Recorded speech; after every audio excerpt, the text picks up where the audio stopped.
Praise the lord. హల్లెలూయా.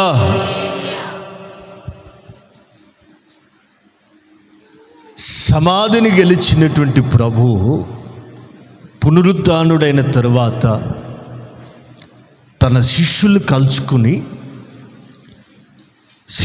కలుచుకుని ఆయన ఆజ్ఞాపించిన ఒక మాట ఈ పూట ధ్యానం చేద్దాం. దీన్ని బైబిల్ భాషలో చెప్పాలంటే గ్రేట్ కమిషన్ అంటారు. గ్రేట్ కమిషన్ అంటారు. మత్తయి సువార్త 28వ అధ్యాయం త్వరగా 18వ వాక్యాన్ని చూద్దాం. 28:18. ఫోన్లు పెట్టారా?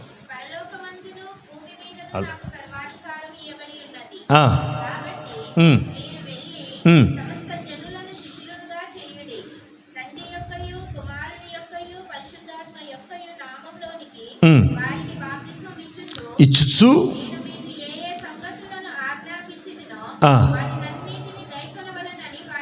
నేను మీకు ఏ ఏ సంగతులను ఆజ్ఞాపించుతునో వాటినన్నిటినీ గైకొనవలనని వారికి బోధించుడి. ఇదిగో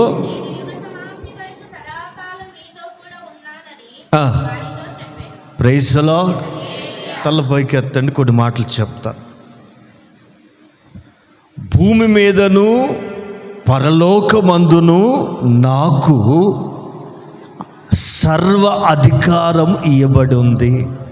కాబట్టి ఇంత అధికారం కలిగిన వాడిని చెప్తున్నాను. కాబట్టి ప్రభువే ప్రకటిస్తున్నారు, భూమి మీదను పరలోకమందును నాకు సర్వ అధికారము ఇవ్వబడింది. ఎవరి ద్వారా? తండ్రి ద్వారా సర్వ అధికారము ఇవ్వబడింది. ఎట్నారండి? ఎక్కడెక్కడ? భూమి మీద, పరలోకమందును. ఏ అధికారం అది? సర్వ అధికారం, అన్నిటి మీద అధికారం ఇవ్వబడింది. ప్రకృతి మీద, చీకటి శక్తుల మీద, రోగాల మీద, పాపం మీద, సాతాను మీద నాకు అధికారం ఇవ్వబడి, భూమి మీదను పరలోకమందును నాకు సర్వ అధికారం ఇవ్వబడింది. కాబట్టి అంటే అర్థం ఏంటి? నేను చెప్తున్నా, అంత అధికారం కలిగిన చెప్తున్నా. పునరుద్ధానుడైన యేసు ప్రభు శిష్యులకు ఆజ్ఞాపిస్తున్న గ్రేట్ కమిషన్ ఏంటంటే, మీరు సర్వ సృష్టికి వెళ్ళి సమస్త జనులను శిష్యులనుగా చెయ్యండి. ఆమె మీ అందరికీ తెలిసిన మాటలే. మరొక కోణంలో ఈ పూట ధ్యానం చేయబోతున్నాం. బాగా ఆలకించ. సమస్త జనులను నాకు శిష్యులనుగా చెయ్యండి. ఆమె మీరు వెళ్ళి, విన్నారా? సర్వ అధికారం ఇవ్వబడింది. ఆ అధికారాన్ని బట్టి నేను మిమ్మల్ని పంపిస్తున్నా. కాబట్టి మీరు వెళ్ళి సమస్త జనులను విన్నారా?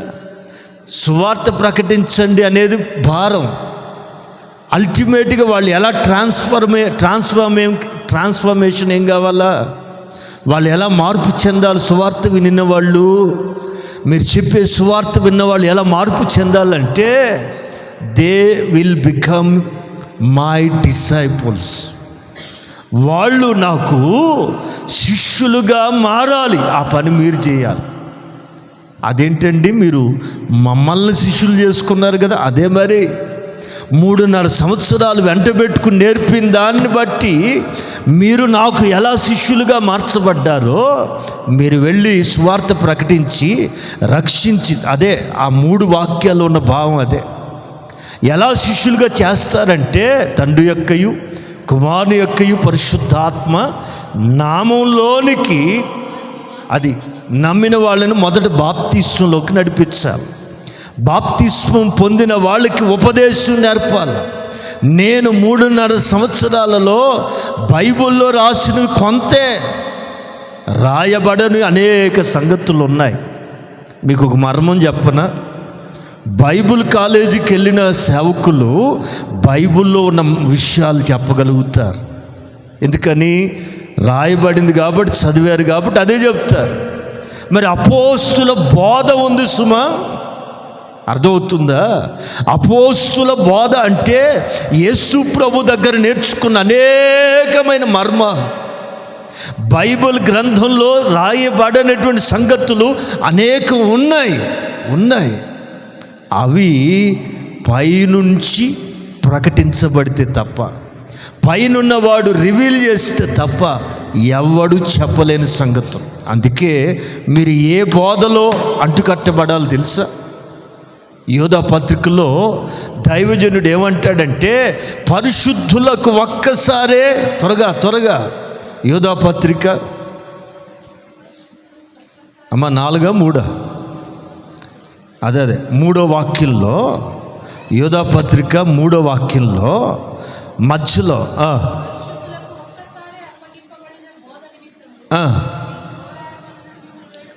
ఆమె, ఎందుకంటే ఏలయనగా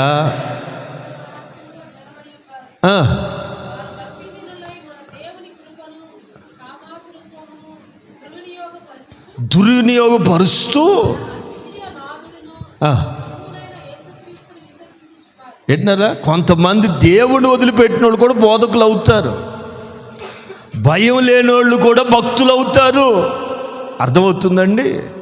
ఈ చివరి దినాల్లో యోధా భక్తుడు ఏమని రాశాడంటే, పరిశుద్ధులకు ఒక్కసారే ప్రభు అప్పగిచ్చాడు గ్రేట్ కమిషన్ ద్వారా. ఆ బోధ నిమిత్తం మీరు పోరాడాలి. ఎందుకంటే భక్తిహీనులైన వారు అనేకులు వచ్చి తమ స్వకీయ దురాశలు చొప్పున ఎడవబడుతూ, పైగా వాళ్ళు ఏం చేస్తారంటే మన అద్వితీయ నాథుడును ప్రభు అయిన యేసుక్రీస్తును విసర్జిస్తారు. ఈ తీర్పు పొందుటకు వారు పూర్వమందే సూచించబడి ఉన్న పాయింట్ ఏంటంటే, ఒక్కసారి అప్పగించబడింది ఒక బోధ. మీరు బాగా వినాలి, బోధను బట్టే బాగుపడతారు. బోధ, ఏ బోధ వినాలి, ఇది మీకు తెలిసి ఉండాలి. కేవలం స్వస్థతలు అంటే కుప్ప తెప్పలకు వస్తారు. ఏమండి, రోగాలు లేని వాళ్ళు ఎవడున్నాడు ఈ రోజున? అది కూడా ఫ్రీగా దేవుడు బాగు చేస్తాడంటే ఇంకేం కావాలా? కుప్ప తెప్పలు వచ్చి పడతారు. ఇక్కడికి వస్తే ఖచ్చితంగా నీ అప్పులు తీరుతాయి అంటే ఇప్పుడు ఇది చాలదు, పెద్ద మైదానం కొనాలి మనం. వింటున్నారా? ఇక్కడికి వస్తే నీ శని వదిలిపోద్ది అని చెప్తే వాళ్ళకి కావాల్సిందేంటి? రెమెడీ. వారికి కావాల్సింది ఏంటంటే తక్షణ, వింటున్నారా, తాత్కాలిక ఉపశమనం, అంతేగాని పరిష్కారం కాదు. ప్రియులారా, విషయం ఏంటంటే మనిషి ఎప్పుడైతే పాపాన్ని విడిచిపెడతాడో దేవుడు అతన్ని పట్టుకోగలుగుతాడు, దేవుడు అతన్ని హత్తుకోగలుగుతాడు. ఈ రోజున జనాలకి అది కాదండి. మానాల్సినవి మానరు, వదిలిపెట్టాల్సినవి వదిలిపెట్టరు. కానీ దేవుడి ద్వారా జరిగే కార్యాలన్నీ కావాలని మనుషులు ఇప్పుడు తయారయ్యారు. నా దేవుని ప్రజలారా, కొన్ని విలువైన విషయాల్ని ధ్యానం చేద్దాం, బాగా ఆలకించాలి. ప్రభు చెప్తారు, సమస్త సృష్టికి వెళ్ళి శిష్యులుగా చేయండి. విన్నారా? తండ్రి యొక్క, కుమారుని యొక్క, పరిశుద్ధ ఆత్మ నామంలోకి వాళ్ళకి బాప్తిస్మం ఇస్తూ, నేను మీకు, విన్నారా, పర్సనల్గా అనేకం చెప్పా, అవి వాళ్ళకి బోధించాలి. ఆమె అప్పుడు నేను మీకు సదాకాలం యుగ సమాప్తి వరకు నేను మీకు తోడై ఉందును. 18, 19, 20 వాక్యాల్లో ప్రభు చెప్పిన కమిషన్, గ్రేట్ కమిషన్, పునరుద్ధానుడైన ప్రభు అపోస్తులకు ఇచ్చిన ఒక ఆజ్ఞ ఇది. సమస్త సృష్టికి వెళ్ళి సమస్త జనులను శిష్యులుగా చేయాలి. శిష్యులుగా, నాట్ బిలీవర్స్.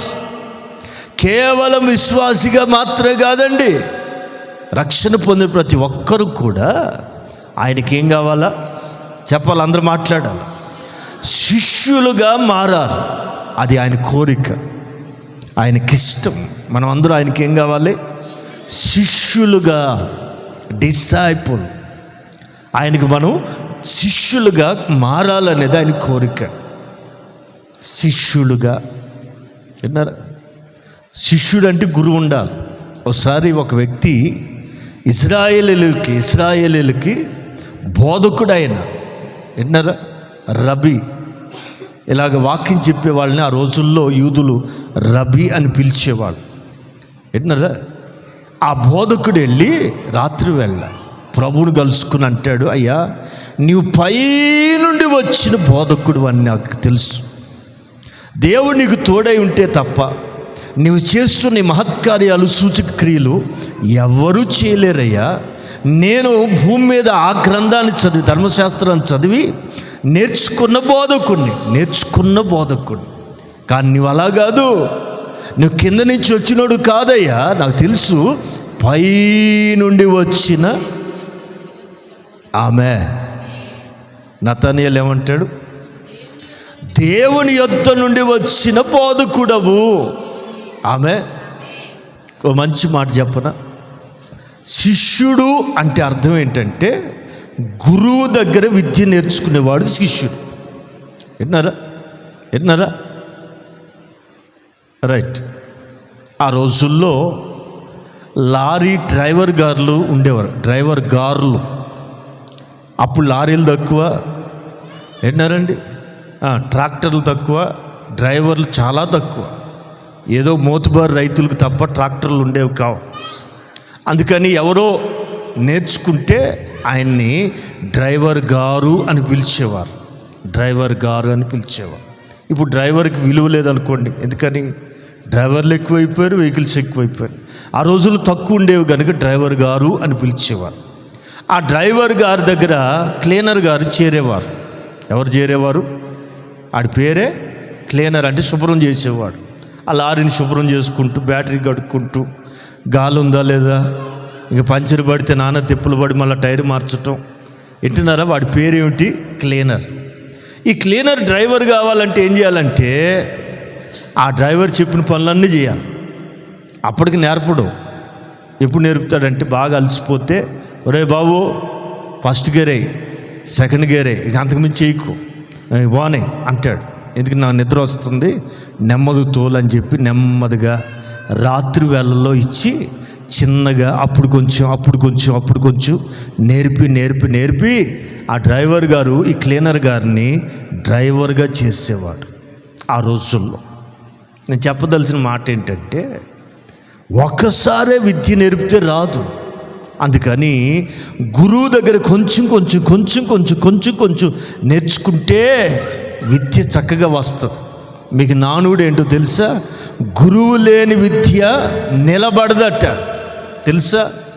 గురువు లేకుండా ఏ విద్య నేర్చుకున్నా అది నిలబడు. సొంత ప్రయోగాలు చేసి కొంతమంది యూట్యూబ్ వంటలు చేస్తారు. స్తోత్రం, సక్సెస్ అయ్యారా, బతికారే.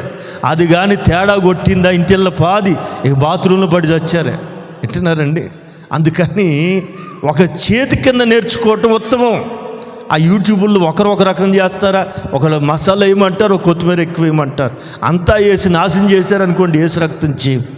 నా మాటేనండి, ఒక గురువు దగ్గర నేర్చుకోవాలి. ప్రతిదానికి ఏముంది? విద్య అనేది గురువు దగ్గరే నేర్చుకోవాలి కదా. గురువు శిష్యుడు, రైట్. ఇది అవినాభావ సంబంధం.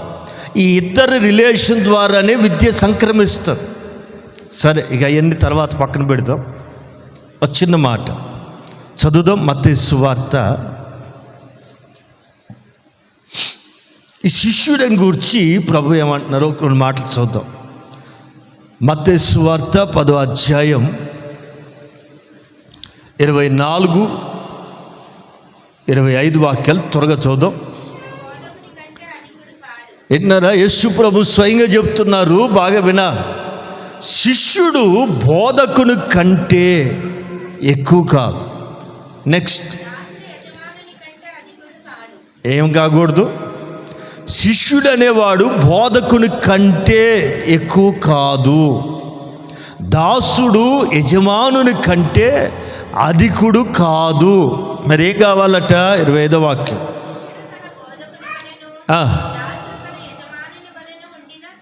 చాలును. ఎలా ఉండాలట? మన పాయింట్ దాటకూడదు.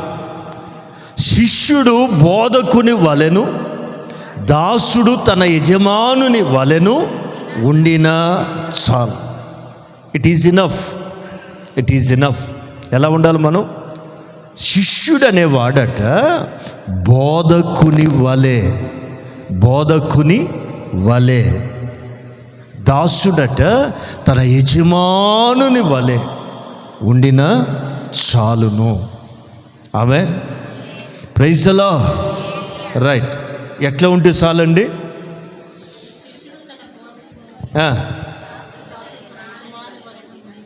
చాలు కదా? చాలా చెప్పరే, ఇంకెక్కువ ఏమైనా కావాలా? ఏమవుద్ది కదా? ఎట్లా ఉండాలి? మనకు మోడల్ ఎవరు? మనకు ఒక మాదిరి ఎవరండి?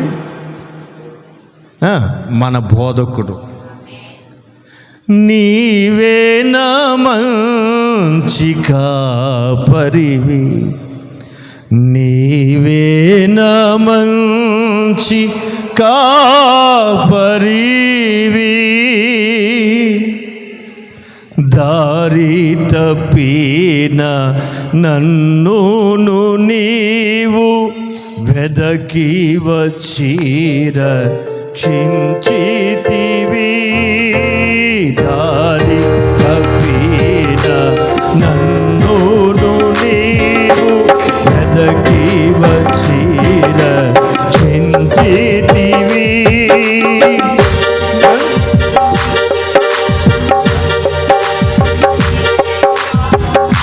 నిత్య జీవము నిచ్చిన దేవా, నీవే నా మంచి కాపరివి, నీవే నా మంచి కాపరివి, నీవే నా మంచి కాపరివి.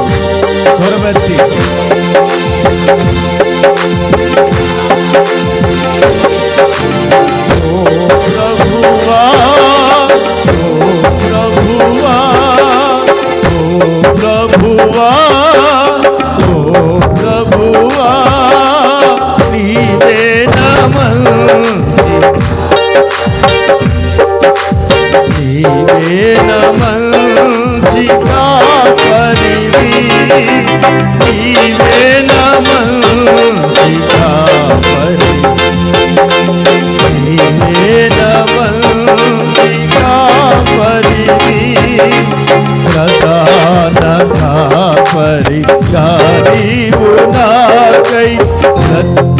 ప్రత్యక్షమగువా గడియలో నీవు నాకై ప్రత్యక్షమగువా గడియలో నన్ను నీవు మరువని దేవా, నన్ను నీవు మరువని దేవా, నీవే నా మంచి. హల్లెలూయా.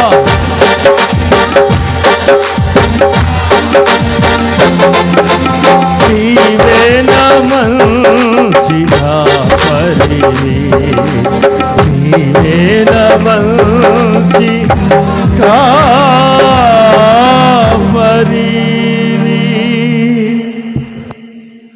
ఆమేన్. మంచి మాట చెప్తాను, మనసు పెట్టి వాక్యం వినండి. శిష్యుడు కంటే, బోధకుని కంటే ఎక్కువ కాకూడదు. విన్నారా? దాసుడు తన యజమానిని కంటే అధికం కాకూడదు. వలే, as like our master. We should live in the earth as like our master. మన బోధకునిలాగా ఇక్కడ బతకాలి, మన బోధకునిలాగా మనం మారాలి. కొన్ని మాటలు చెప్తాను ఇకనండి. ఇక్కడ ప్రభు ఏమంటారంటే లూకా సువార్త 14వ అధ్యాయం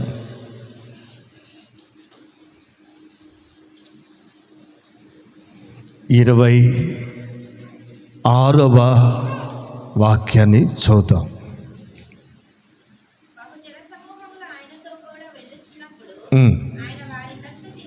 ఎన్నరా బహుజన సమూహం ఆయన వెంట పడుతున్నప్పుడు ఆయనట వాళ్ళ వెనక్కి తిరిగి, ఏయ్ ఎందుకు నా వెంట పడుతున్నారు మీరు? అదేనయ్యా నిన్ను వెంబడిద్దాం. దేనికి? నీకు శిష్యులు అవుదామని. అవునా, శిష్యులు అవుతారా? సరే, నా మాట వినండి. నాకు శిష్యులుగా మీరు మారాలంటే వచ్చి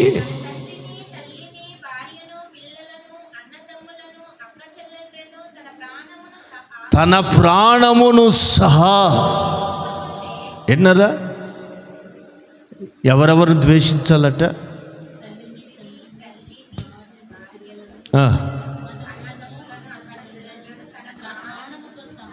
రైట్. కొంతమంది తల్లిదండ్రులు అంటే విపరీతమైన ప్రేమ అండి. తల్లిదండ్రులు ప్రేమించడం తప్పు అని కాదు, వాళ్ళ కాళ్ళకి దండం పెట్టేస్తుంటారు. ఒకవేళ వాళ్ళు చచ్చిపోతే వాళ్ళు బొమ్మలు పెట్టుకుని దండలు వేసి దండం పెడుతుంటారు. అంత ప్రేమ వాళ్ళకి. ఇట్లాంటోడు నాకు శిష్యుడు కాలేడు. కొంతమందికి భార్యలు, అబ్బో ఎంత ప్రేమో. కొంతమందికి పిల్లలు లేకపోతే నిద్ర పట్టదు. ప్రేమ ఉండాలా, కాదంటలేదు. కానీ పిల్లలు మనకు విగ్రహంగా మారకూడదు. తల్లిదండ్రులు మనకు విగ్రహంగా అధికంగా ప్రేమిస్తే అదే విగ్రహం. అర్థమవుతుందా? బొమ్మ అనుకుంటున్నాం మనం. మన గుండెల్లో అనేకమైనవి ఉన్నాయి. అందుకే ప్రభు కొలువై ఉండలేకపోతున్నా. విన్నారండి? ప్రభు ఉద్దేశం ఏంటో తెలుసా? ఇజ్రాయేలు ప్రజల కాలంలోనే చెప్పాడు, నేను తప్ప ఏముండకూడదు నీకు వేరొక్క. అంటే అర్థం ఏంటి? ఎవరినైతే అధికంగా ప్రేమిస్తూ ఉంటామో వాడు మనకు దేవుడు. విన్నారా? ఈ మధ్య సినిమా వస్తే విన్నారా, రెక్కలు ముక్కలు చేసి పడేస్తున్నారు, తుక్కు కొట్టేస్తున్నారు. ఎవరంటే వీ హ్యావ్ ఫ్యాన్స్. దేనికి? ఆడు నీకోసం ప్రాణం పెట్టాడా? నీకు ఎప్పుడైనా 100 రూపాయలు అసలు అభిమానం అండి, అభిమానం.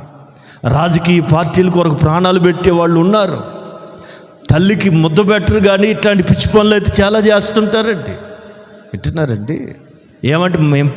ఏమంటారు? హార్డ్ డైయింగ్ ఏమంటారా? Die hard fan. అయ్యి బాబోయ్, చచ్చిపోయి ఎంత ఫ్యాన్ అట్ట, die hard fan. Praise the lord. విన్నారా? జనం అలా తయారైపోయారు. వాళ్ళ కొరకు వీడు చచ్చిపోతాడట. విన్నారా? వీడి కోసం వీడు బతకడు కానీ ఎవడో ముక్కు మొహం తెలియనోడు కోసం డై హార్డ్ ఫ్యాన్. చచ్చిపోయేది అనుకోవడం మేము సిద్ధం. విన్నారండి? దేవుని ప్రేమకి మనుషుల ప్రేమకి ఎంత తేడా ఉందో చూడండి. తల్లిదండ్రులైనను, భార్యనైనను, పిల్లలనైనను, అన్నదమ్ములు. విన్నారా? ఇప్పుడు ఎట్టగో అది లేదనుకోండి, దాని గురించి మనం పెద్దగా మాట్లాడవలసిన. ఎంతమంది మీ అక్క చెల్లెల మధ్యలో ప్రేమ ఉందో చేతులు ఎత్తి హల్లెలూయా చెప్పండి. అన్నదమ్ముల మధ్యలో మా చెల్లి అంటే నాకు ప్రాణం అండి, మా అన్నయ్య అంటే మహాప్రాణం అండి. కొంచెం జాగ్రత్తగా చెప్పండి, నేను చాలా చెప్పాలి. చెప్పండి, ఎంత మీకు నిజంగా ప్రేమ ఉండి చెప్పండి బాబా. సగం ఎత్తుతున్నారంటే కొంచెం 50-50 ఉన్నట్టు ఉంది. సగం ఎత్తుతారే, ఎత్తేదో ఫుల్గా ఎత్తవచ్చు కదా. రైట్. ప్రేమించడం తప్పు కాదు కానీ పిచ్చి ప్రేమలు పెంచుకోకూడదు. ఎట్టినారా? మా చెల్లి లేకపోతే నేను కూడా ఉండలేను అంటే ఉంటారే, ఒట్టి మాటలండి. ఏదో ఆమె సమాధులు పెట్టేటప్పుడు వెళ్ళు, నువ్వు కూడా కూర్చో, అమ్మా ఎంత మాట. ఇదేనండి పిచ్చి మాటలే మానేయాల. ఎంతవరకు అంటే, అబ్రామా, ఓ అబ్రామా, అయ్యా ఎరా నాతో గడపట్ల. అదే ప్రభువా, స్వయం వెరీ సారీ ప్రభువా, నువ్వు ఒక లెక్కగానో కొడుకునిచ్చేవాడు ముద్దాడుతుంటే వదలు బుద్ధి కావట్లేదు ప్రభువా. రోజు పొద్దున్న కనపట్ల, మధ్యాహ్నం కనపడేవాడు మధ్యాహ్నం రాట్లా నా దగ్గరికి, రాత్రి అన్న వస్తావంటే అప్పుడు రాట్లా. ఎక్కడ ప్రభువా? ప్రేమించాడండి. విన్నారా? అధికంగా ప్రేమిస్తే 20వ అధ్యాయంలో ప్రభు అంటారు, నీవు ప్రేమించు, ఒకగానొక కుమారుడు నాకు దహన బలిగా అర్పించు. విన్నారా? అబ్రహాం మారు మాట్లాడకుండా, ఎందుకని ఆయన మనసు బాగా తెలుసు, ఆయన హృదయం బాగా ఎరిగినవాడు. అందుకే మౌనంగా ఇస్సాకుని బలిపీఠం మీదకి తీసుకెళ్ళిపోతున్నాడు. ఈ శుభవేళ కొన్ని మాటలు ధ్యానం చేద్దాం. ఎవడైనా నన్ను వెంబడించి కోరిన ఎడల, విన్నారండి, తన తల్లినైనను, తండ్రినైనను, భార్యనైనను, పిల్లలనైనను, అన్నదమ్ములైనను, అక్క చెల్లెండైనను, చివరికి చివరికి చివరికి తన ప్రాణము సహా ఏం చేయాలట? ద్వేషించాలి. ఈ మధ్య అండి, ఒకప్పుడు ఆడవాళ్ళకి సింగారం అలంకారం. ఈ మధ్య మగవాళ్ళకి కూడా బ్యూటీ పార్లర్లు ఎక్కువైనాయి. అవునా కదా? ఏంటి, వాళ్ళకైనా కాళ్ళు చేతులు ఉన్నాయి, మాకు లేవా? నాకు భలే నవ్వు వస్తుందని మగవాళ్ళ కాళ్ళకు కూడా పువ్వు పెట్టి మరి అడ్వర్టైజ్ చేస్తున్నారు. వీడు కూడా ఆడపిల్ల ఏంటి? మగవాళ్ళ కాళ్ళ మధ్యలో కూడా ఆ బ్యూటీ పార్లర్ అడ్వర్టైజ్మెంట్ చూస్తే నవ్వు వస్తుందండి నాకు. ఆడికి బొట్టనేళ్ళకి 2 ఏళ్ళకి మధ్యలో తామర పువ్వు పెట్టేసి నీ కాళ్ళు ఇంత అందంగా చేస్తాం రా అన్నట్టు. ఎట్టున్నారండి? ఒకప్పుడు ఆడవాళ్ళకు ఉండేది ఈ పిచ్చ, ఇప్పుడు ఈ మగవాళ్ళకు కూడా వచ్చేసింది. అంటే మనవాళ్ళకి ఎవరికి లేదనుకోండి, మగవాళ్ళకి వచ్చేసింది. ఎట్టున్నారండి? ప్రాణం. ఎట్టున్నారా? ఒకప్పుడు ఈ దేహాన్ని గురించి ఎవరు పట్టించుకునేవాళ్ళుగా, ఇప్పుడు ఇంత మచ్చ వస్తే చాలు, ఏమున్నాయి దీని పోవటానికి యూట్యూబులు, ఈ గూగులు, ఏమన్నారండి, ఈ చిన్న మచ్చ పోవటానికి ఎంత రీసెర్చ్ చేస్తున్నారు తెలిసినా. అది ఆడవాళ్ళైనా మగవాళ్ళైనా ప్రాణాన్ని ప్రేమిస్తున్నారు. అర్థమవుతుందా? ప్రాణం మీద ఎంత మమకారం. వింటున్నారా? ఇది మట్టి, ఒక రోజున మట్టిలో కలిసిపోద్దని తెలుసు. దీన్ని నీవు ద్వేషిస్తేనే దేవునికి శిష్యుడిగా మారుతావు.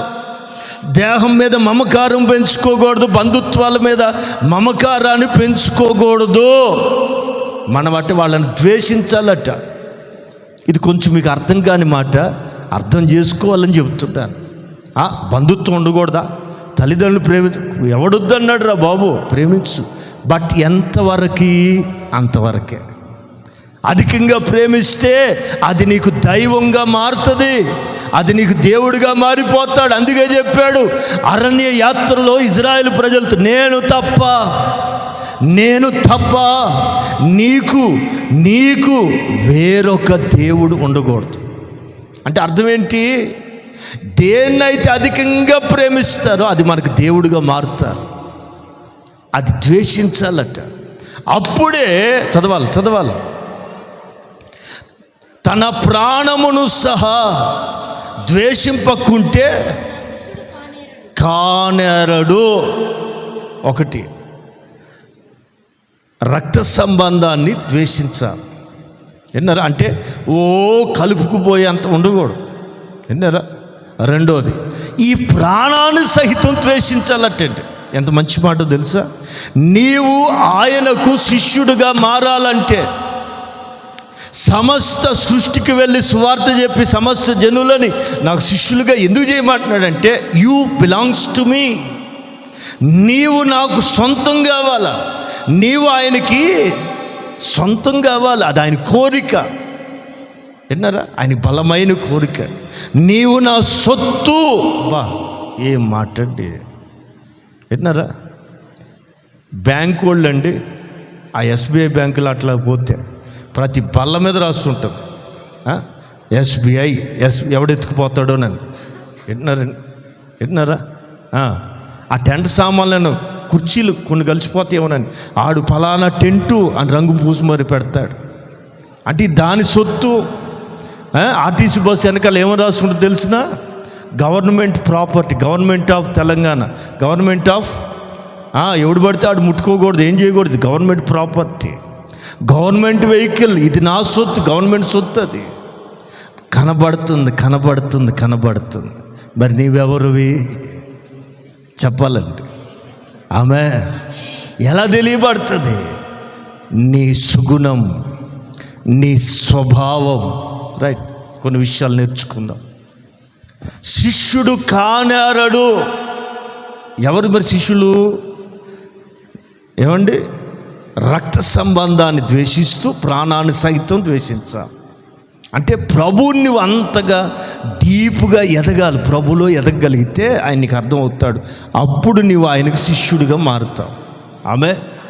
ఆమె రెండోది అదే అధ్యాయం 27వ వాక్యం కూడా చదవాలి. మరియు తన సిలువను మోసుకుని ఎట్లా విన్నారండి? కానేరడు. తన సిలువను ఎత్తుకుని నన్ను వెంబడించకపోతే వాడు నా శిష్యుడు. ఒకటి రక్త సంబంధాన్ని, మన ప్రాణాన్ని, మన రక్తాన్ని కూడా ద్వేషించగలిగినంత సమర్పణ నీకు ఉండాలి. సమర్పణ, అప్పుడు నువ్వు ఆయనకి శిష్యుడిగా మారుతావు. రెండవది సిలువ. తన సిలువ.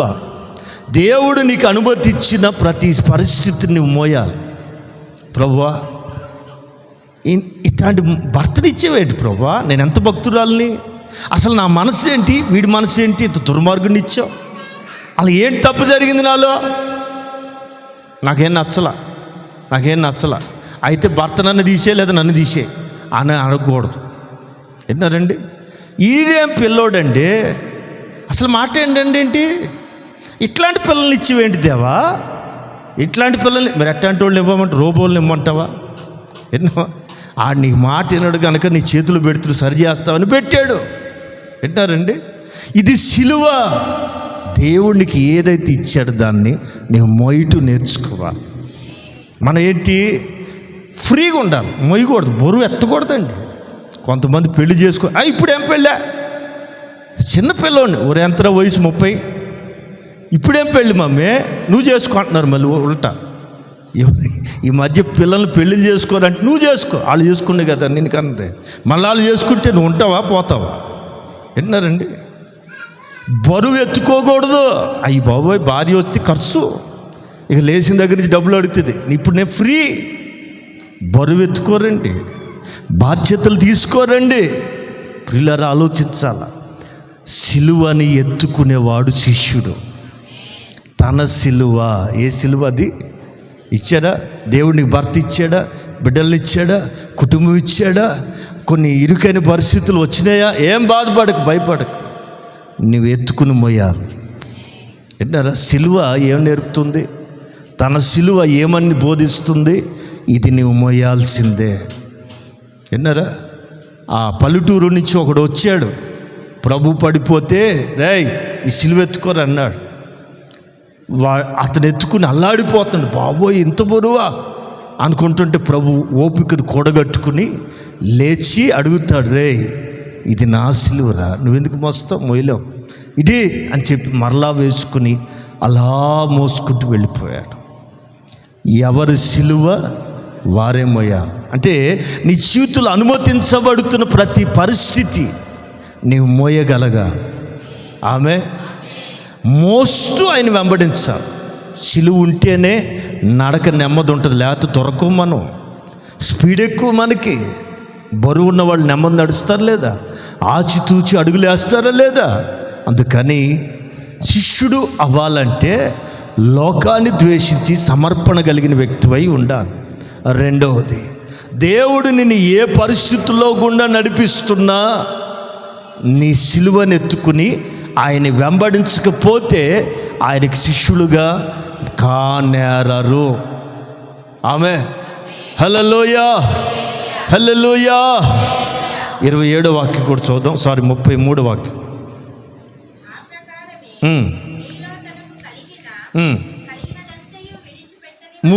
మూడోది తనకు కలిగినదంతయు. 3 వాక్యాలు చదువుతున్నాం. ఒకటి లోకాన్ని ద్వేషించే సమర్పణ. రెండవది సిలువ భారాన్ని మోసే అనుభవం, వాళ్ళు శిష్యులు. మూడోది అవసరమైతే కలిగినదంతయు విడిచిపెట్టని వాడు ఏంటన్నారా? విడిచిపెట్టకపోతే కొన్ని విడిచిపెట్టాలా. అదే ఇందాక చెప్పాగా, కొన్ని వదలరండి. విన్నారా? ఇప్పుడు యాకోబు ఎవరు? మంచి ప్రార్థన పరుడు. యాకోబు ఎవరు? దర్శనాలు చూసినవాడు. యాకోబు ఎవరు? ప్రమాణము చేయబడి వాగ్దానము కొరకు ఎదురు చూస్తున్నవాడు. అతని భార్యలు ఎవరు? అన్యురాళ్ళు. అర్థమవుతుందా? యాకోబు ఇద్దరు భార్యలు ఎవరండి? అన్యురాళ్ళు. వాళ్ళ నాన్న అన్య దేవతలకు ఆరాధించేవాడు. ఒకానొక సందర్భంలో, అమ్మాయి బయలుదేరండి, మా ఊరు వెళ్ళిపోతున్నాం, మా దేవుడు చెప్పాడు వెళ్దాం, మీరు అన్నీ మూటములు సర్దుకుని రండి అంటే ఒక ఆవిడ ఏం చేసిందండి? వాళ్ళ నాన్నకు సంబంధించిన దేవతల మూటగట్టి, దేవుళ్ళే మూటగట్టేసిందండి. మూటగట్టి పెట్లు పెట్టిందండి. మూట మీద కూర్చుందండి. ఏంది మూట అన్నాడు. అన్ని వస్తువులు చూసి కానీ ఈ మూటలు ఏమున్నాయి? మీ నాన్నకు సంబంధించింది ఏదొద్దు, మన కష్టార్జిత మాత్రం తీసుకుని వెళ్దాం. మళ్ళీ మీ నాన్న దగ్గర నాకు మాట వస్తుందంటే, ఈ మూట మీద కదలకూడదు ఈ టైంలో, కొంచెం ఆరోగ్యరీత్యా నేను ఇప్పుడు కదలలేను అని చెప్పింది. యాకోబుకి అర్థమై ఇక ఆమె కదల్చలేక పక్క జరిగాడు. ఎట్టినారా? అందుకే అన్యులతో వియ్యమందకూడదు. అర్థమవుతుందా? అన్యులతో వియ్యమందితే జరిగే పరిణామాలు ఎలాగా ఉంటాయి? వాళ్ళు మారరు కాదు కదా, నిన్ను మార్చేస్తారు. చాలా జాగ్రత్త. పెళ్ళిళ్ళు చేసుకునేటప్పుడు కానీ, ఇచ్చేటప్పుడు కానీ, పుచ్చుకునేటప్పుడు కానీ, చీకటితో వెలుగుకు పొత్తు లేదు, చీకటితో వెలుగుకి సాంగత్యము లేదు. అర్థమవుతుందండి? అందుకని చాలా జాగ్రత్తగా ఉండాలి. వదిలిపెట్టలేదు, విడిచిపెట్టాల్సినవి విడిచిపెట్టలేదు. అర్థమవుతుందా? అబ్రామ్ వాళ్ళ తాత అబ్రామ్, నేను చూపించి దేశానికి బయలుదేరంటే స్వజనులని, స్వదేశాన్ని, కన్నవాళ్ళని విడిచిపెట్టి బయలుదేరాడు కనుక విశ్వాసులకు తండ్రిగా మారాడు. విడిచిపెట్టమని కానీ దేవుడు ఏదైతే నీకు హెచ్చరిస్తున్నాడో ఇది వదిలేయి అనగా నేను వదలాల. వెంటనే మారు మాట్లాడు. సిమోనా అయ్యా, నీ దోణి కొంచెం లోపలికి నడిపించి కుడివైపున వలవై, కింద నుంచి పైకి చూసి, నా ఏలినవాడా, రాత్రంతా ప్రయాసపడ్డా, ఏమీ దొరకలేదు, అయినా నీ మాట నువ్వు చెప్తున్నావుగా, నీ మాట చొప్పున వల వేస్తా అని చెప్పి వల వేసాడు. బ్రతుకులు ఎప్పుడు అంత పెద్ద చేపలు చూడలా. వేసింది ఒకసారే కానీ, విన్నారా? తన పడవ నిండగా, ఏమండి, మిగిలిన చేపలు నింపడానికి తన స్నేహితులు సైగ చేస్తే వాళ్ళు కూడా పడవ వేసుకొచ్చారు. తన పడవ నిండగా రెండో పడవ కూడా నిండే అంత చేపల రాసి చూసి గుండెలు బాదుకుంటూ, అయ్యా ఒక్క మాట చెప్తే నిన్ను చేపలు పడ్డాయి, ఒక్క మాట ఈ పూట విన్నందుకే నా బ్రతుకులో చూడనంత ఆశీర్వాదం చూసా. నువ్వు మామూలు వ్యక్తివి కాదయ్యా, నేను నీ దగ్గర నిలబడ్డానికి కూడా యోగ్యుని కాదు, నన్ను విడిచి వెళ్ళిపో అంటాడు సిమోనా, నేను వచ్చింది నేను నిన్ను విడిచిపెట్టి వెళ్తా కాదు, నేను నిన్ను దర్శించడానికి వచ్చా. ఇది మొదలుకొని నీవు మనుషులను పట్టువాడవై ఉందువు. ఏం చెప్పాడు ప్రభు? ఇప్పుడు వరకు చేపలు పట్టావు కదా, ఇలాగ నా మాట వింటే మనుషులు ఇలా పట్టిస్తా, నీతోటి మనుషుల్ని ఇలాగ పట్టిస్తా, ఎట్టినారా? నా శిష్యుల్ని ఇలా పట్టిస్తా రా అనగానే సీమోను ఎల్లొస్తా, మళ్ళీ వస్తా, రేపు వస్తా అనలే. ఏమండి, వెంటనే వలల్ని, దోణెల్ని, సమస్తాన్ని విడిచిపెట్టి యేసుని వెంబడించాడు. పిల్లలు ఈ మధ్యాహ్నం వేళ బాగా విన్నారు. శిష్యుడు అవ్వాలంటే ఇది ఇంత సాక్రిఫైసింగ్ కావాలి. ఒకటి తల్లిదండ్రుల్ని, ఈ బంధాలన్నీ కూడా మనం కట్ చేసుకోవాలి. ఏంటన్నారా? తన ప్రాణంతో సహా ద్వేషించాలి. వాడే శిష్యుడు. అంటే సాక్రిఫైసింగ్. ఏంటంటే బంధాలన్నీ కూడా ఒక లిమిట్లోకి రావాలా, బంధాలు మారాలంటే. రెండవది, దేవుడు నీకు ఇచ్చిన సిలువ, శ్రమ, పరిస్థితులు అన్నీ కూడా నీవే మోయాలి. ఇది రెండవది. మూడవది, నీకు కలిగిందంతా కూడా విడిచిపెట్టమంటే ఏం చేయాలా? కలిగిందంతా కూడా ఒకవేళ దేవుడు చెప్పాడు అనుకో, ఎన్నారండి వదిలేసి రావాలి. ఎంతమంది వదిలేయటానికి రెడీగా ఉన్నారు? అమ్మా హల్లెలూయా. కష్టపడి 4 కాసులు గొలుసు చేయించుకుంటే, అమ్మా ప్రభు ప్రేరేపిస్తున్నాడు రేపు మందిరం కడదాం తీసుకురా అంటే, అయ్యా నీకు దండం, నీ గుడికో దండం అనేవాళ్ళు లేకపోలే. వింటున్నారా? ఇప్పుడే నల్లపూసలు దండ చేసుకున్నాను బాబా, ఒకసారి ప్రార్థన చేయంటే, ఇది ఎందుకో ప్రేరేపిస్తున్నాడు ఇక్కడ వేసిపో అన్నాడు అనుకో, నీకో దండం, నీ గుడికో దండం అనేవాళ్ళు లేరండి. ప్రియులారా, ఆనాడండి అపోస్తులట ప్రార్థన చేస్తూ ఉంటే వాళ్ళ పరిచర్యను చూసిన వాళ్ళు స్థిర చర ఆస్తులు అమ్మి, సేవకుడికి అడగాల్సిన అక్కరేలే, వాళ్ళ పనులు చేసుకుంటూ పోతుంటే ఈ జనం ఉన్నారే వచ్చిన వాళ్ళు, ఈ ఆస్తి నా దగ్గర ఉండేదానికంటే దేవుని పాదాల దగ్గర ఉండాలి అని మనస్సాక్షి గద్దించిన వాళ్ళై విడిచిపెట్టేశారు. అందుకే ఆ రోజున సంఘం అంతగా వర్తిల్లేదు. మీకు లాజిక్ చెప్పనా? దేవుని కొరకు ఏదైనా నువ్వు ఇస్తే లేదా వదులుకుంటే, విడిచిపెడితే 4 రెట్లు, విన్నారా? అంతకంటే 100 రెట్లు. ప్రభు ఒకసారి పేతురు అడిగాడు, అయ్యా నువ్వు చెప్పినట్టే తల్లిదండ్రులు వదిలేసావు, అన్నదమ్ములు వదిలేసావు, మరి మాకేంటి ప్రతిఫలం అంటాడు పేతురు గారితో ప్రభు అంటారు, ఇహమందు ఎంతమందినైతే వదిలారో దానికి 100 రెట్లు అన్నదమ్ములు పొందుతారు. ఇహమందును పరమందును 100 రెట్లు. ఏది కావాలి మనకి? ఇక్కడ కావాలి, అక్కడ కావాలి. స్తోత్రం. సరే, అసలు విషయంలోకి వెళ్తాం. శిష్యులు కావాలంటే ఏం కావాలి? మనం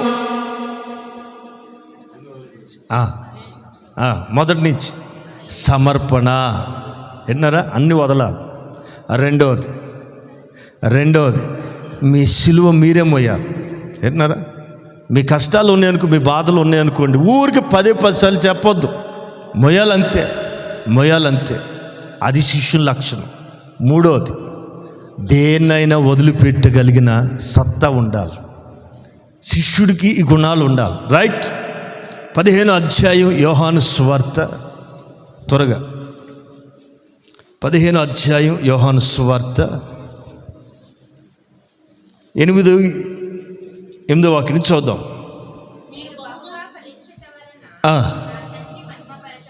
ఏమవుతాడు? మీరు బహుగా ఫలించాలి. అలా బహుగా ఫలించుట వలన నా తండ్రి మహిమపరచబడతాడు. ఇందువలన మీరు మరొక ప్రాముఖ్యమైన సంగతి, సమర్పించుకున్నాం, సిలువెత్తుకున్నాం, అవసరమైతే దేన్నైనా వదిలేయటానికి తయారైపోయాం. ఇప్పుడు ఇన్నర్గా ఇవన్నీ ఇంతకుముందు చెప్పినవి అవుటర్, బాహ్య సమర్పణకు సంబంధించినవి. ఇన్నరగా దేవుణ్ణి నమ్ముకుని కొన్ని సంవత్సరాలు అవుతుంది కదా, బాప్తిస్మం పొంది కొన్ని సంవత్సరాలు అవుతుంది కదా, ఎన్ని ఫలాలు ఉన్నాయి. ప్రభు ఆకలితో వెతికాడండి, ఒక్కటైనా ఉందేమో అని. ఎన్ని కావాలనుకున్నాడండి? ఒక్కటైనా ఉందేమో అని వెతికాడు. కానీ ఆ అంజూరపు చెట్లోనట్ట ఆకులు తప్ప ఏమి లేవు, ఫలములు ఏమి కనిపించలే. వెంటనే ప్రభు కోపం వచ్చి, ఎందుకని? ఇది ఇప్పటికే సీజన్ దాటిపోతుంది, కావలసిన ఫలాలు లేకపోగా ఒకటి లేదేంటి అంటే ఫలించలేదు, ఇది ఇలాంటిది అనవసరం అని ప్రభు ఒకే ఒక సందర్భంలో శపించిన చెట్టు అది. నా ప్రియులారా, ఆలోచించాలి. ఫలములు ఫలించుటకు, ఫలములు నిలుచుటకు ఆయన మనల్ని ఏర్పరచుకున్నాడు. మీరు వెళ్ళి ఫలించుటకును ఫలములు నిలిచి ఉండుటకు నేను మిమ్మల్ని ఏర్పరచుకొనలేదా? రైట్. ఒక ప్రాముఖ్యమైన మాట, ఇన్నరగా మనం ఏం కావాలా? బహుగా ఫలించాలి. ఎట్లా? అది ఆత్మ ఫలాలు కాయాల. నీ ఆత్మ విస్తారంగా ఫలించాలి. ఇప్పుడు మామిడి చెట్టు ఉందండి, ఆకులు ఎన్ని ఉన్నాయి, కాయలు కూడా అన్నీ ఉన్నాయనుకో, అందరూ సెల్ఫీలు తీసుకుంటుంటారు. అర్థమవుతుందండి? చెట్టు నిండా కాయలు ఉన్నాయనుకోండి, విన్నారా, సెల్ఫీలు దిగుతారు. అట్లా కాకుండా అక్కడొకటి ఎతికి ఉందనుకో, ఆ చెట్టు దగ్గరికి ఎవడన్నా వెళ్తాడండి? నిండుగా విరగగాసిన చెట్టును చూస్తే ఎవడైనా సంతోషిస్తాడు. అలా కాకుండా తక్కువగా ఫలిస్తే దాన్ని ఎవరు పట్టించుకో, ఇది మామూలులే. విషయం ఏంటి? మీరు బహుగా ఫలించుట వలన నా తండ్రి మహిమపరచబడతాడు. అందువలన మీరు నాకు శిష్యులు అవుతారు. అండర్లైన్. శిష్యులు అవ్వాలి. శిష్యులు కానేరరు చదివాం. శిష్యులుగా మారాలంటే ఇన్ స్పిరిట్, నీ ఆత్మలో నీవు బహుగా ఫలించుదురుగాక. ఆమేన్. ఎట్లా 3 మాటలు చెప్పి ముగిస్తాను, ఆలకించ. యెషయా గ్రంథం 50వ అధ్యాయం, యెషయా గ్రంథం 50వ అధ్యాయం 4వ వాక్యాన్ని చదువుదాం. నాకు కలుగునట్లు. ఆమేన్. విన్నారా? ఇక్కడ భక్తుడు ఈ మాటలు రాస్తున్నాడు. అలసి ఉన్న వారిని ఓరడించు జ్ఞానము కలుగునట్లు శిష్యునకు తగిన నోరు ఆయన నాకు దయచేసి ఉన్నాడు.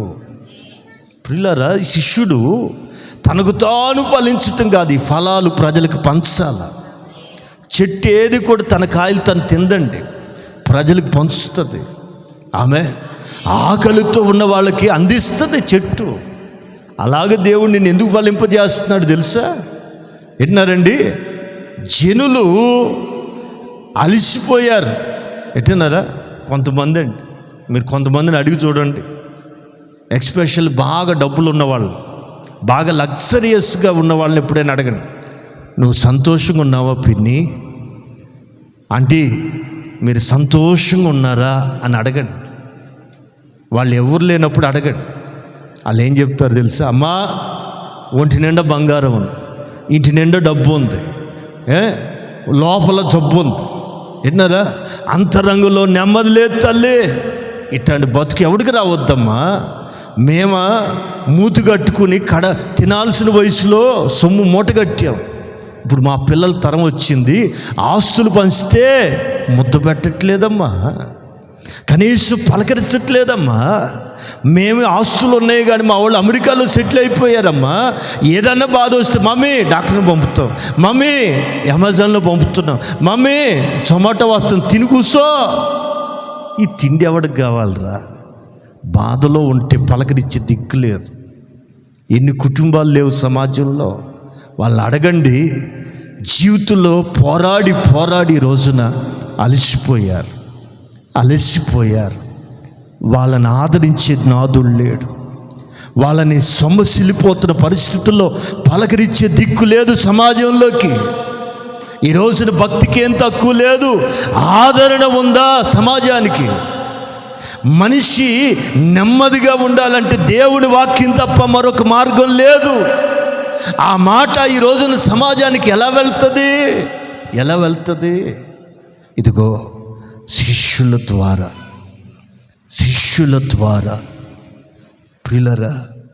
అందుకే భక్తుడు రాస్తాడు, అలసి ఉన్న వారిని దేని చేత తలపైకెత్తాడు. మీరు మాట్లాడుతుంటే మీకు మీరే పరీక్షించండి. ఎవరితో ఒకరితో మాట్లాడుతుంటారు కదా, మీరు మరుసటి రోజు వెళ్ళి వాళ్ళని అడగండి, ఆంటీ నేను మనం మాట్లాడుకున్నాం కదా, నీకేమైనా పీస్గా అనిపించిందా అని అడగండి.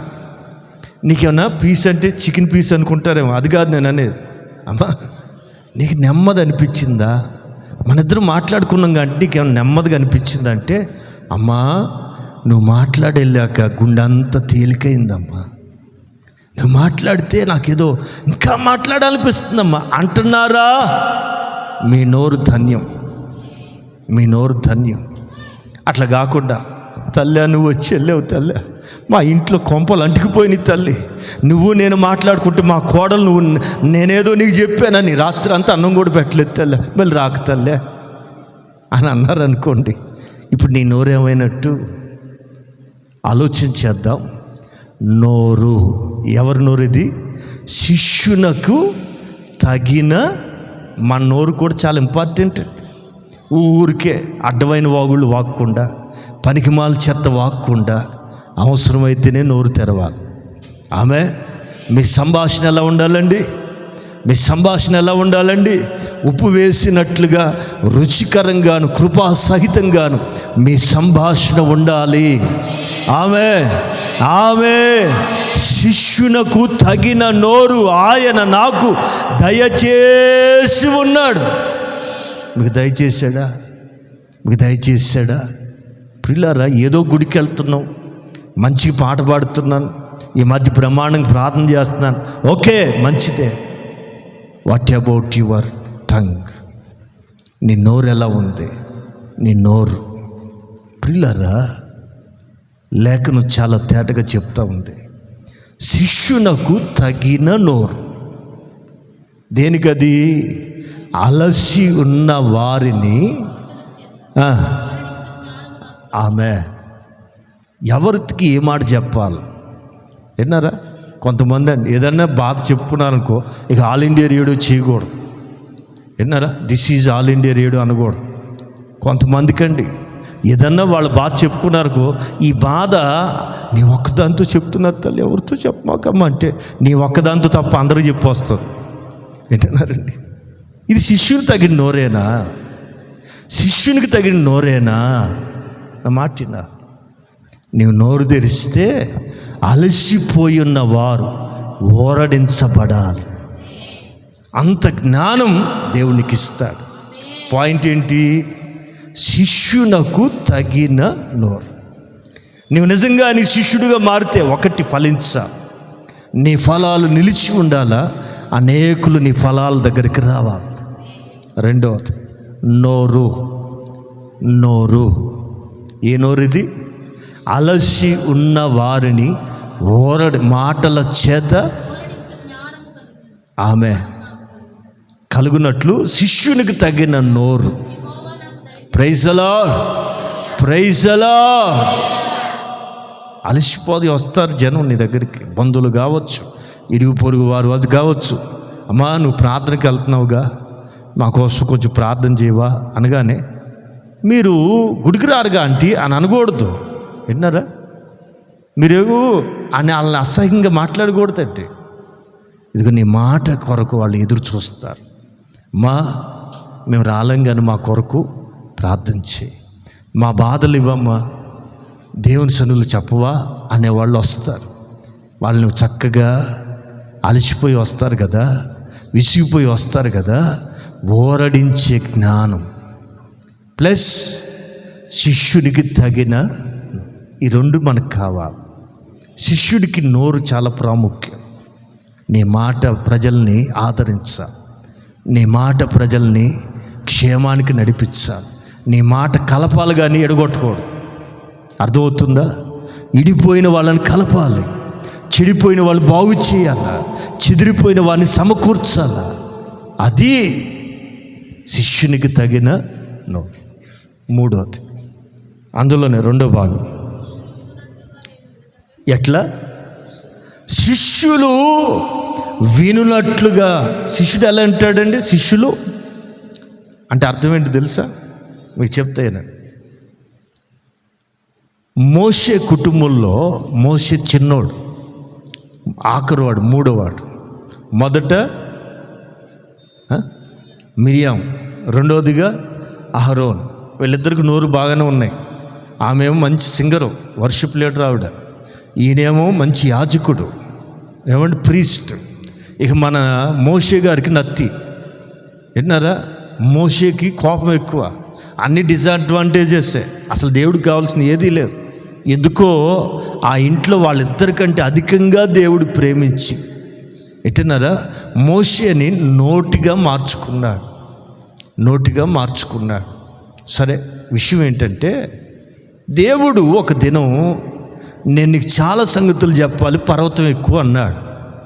పర్వతం ఎక్కేటప్పుడు అహరోన్తో చెప్పి వెళ్తున్నాడు, అన్న దేవుడు నన్ను పైకి రమ్మన్నాడు, మరి ఎప్పుడు వస్తానేంటో కొంచెం వీళ్ళు కాచుకుంటుండు, చూసుకుంటుండు, నేను వచ్చిన దాకా వీళ్ళ బాధ్యత నువ్వు తీసుకో అని చెప్పాడు.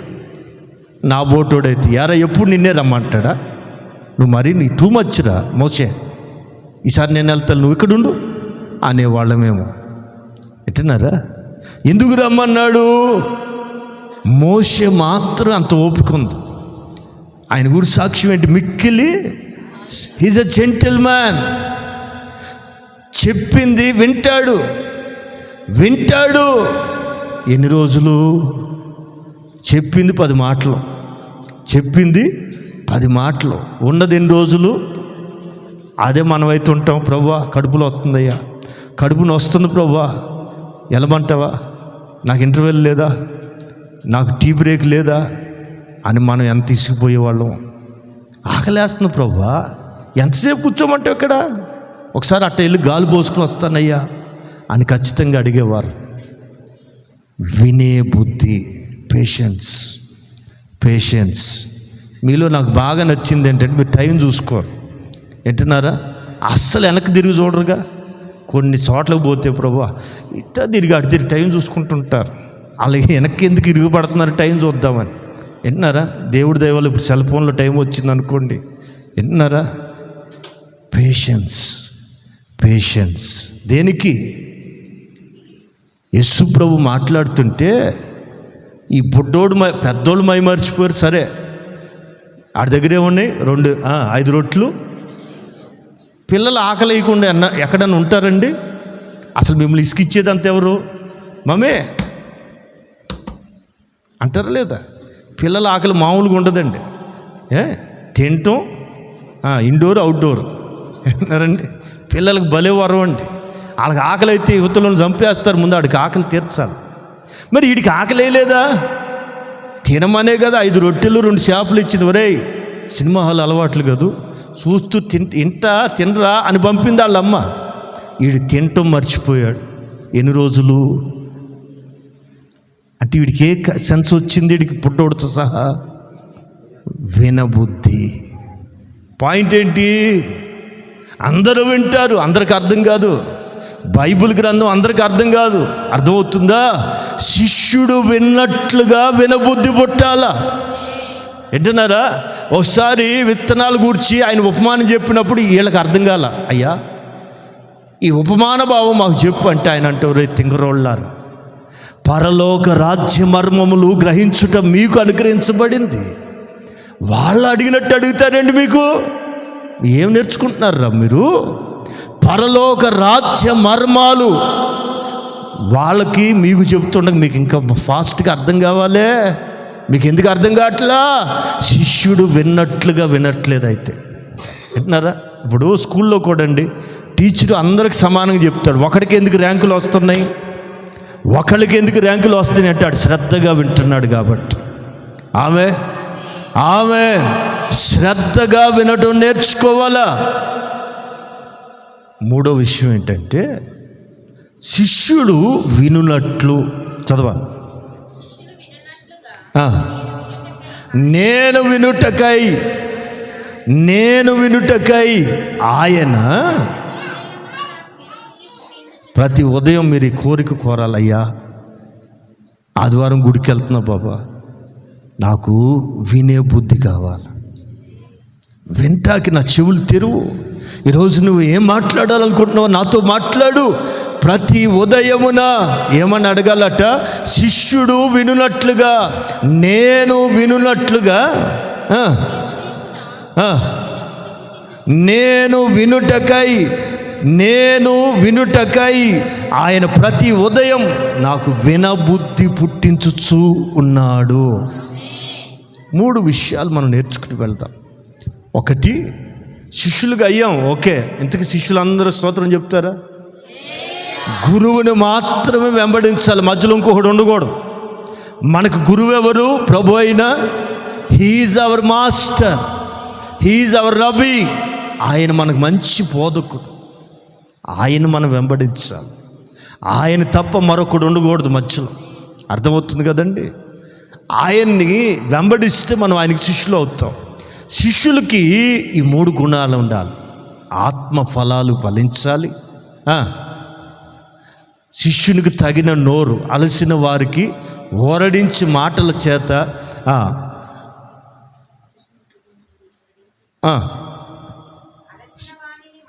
మాటల చేత ఓరడించే జ్ఞానం కలిగిన నోరు మనకు కావాలి. 3వది వినబుద్ధి. వినటానికి కూడా బుద్ధి దేవుడే పుట్టిస్తాడు, అప్పుడు అర్థమవుతుంది.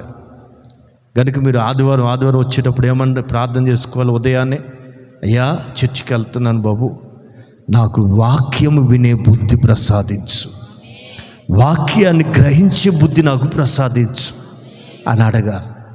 శిష్యుడు గురువు చెప్పే ప్రతి మాటని కేర్ఫుల్గా వింటాడని. మీకు మాట చెప్పి ముగిస్తాను.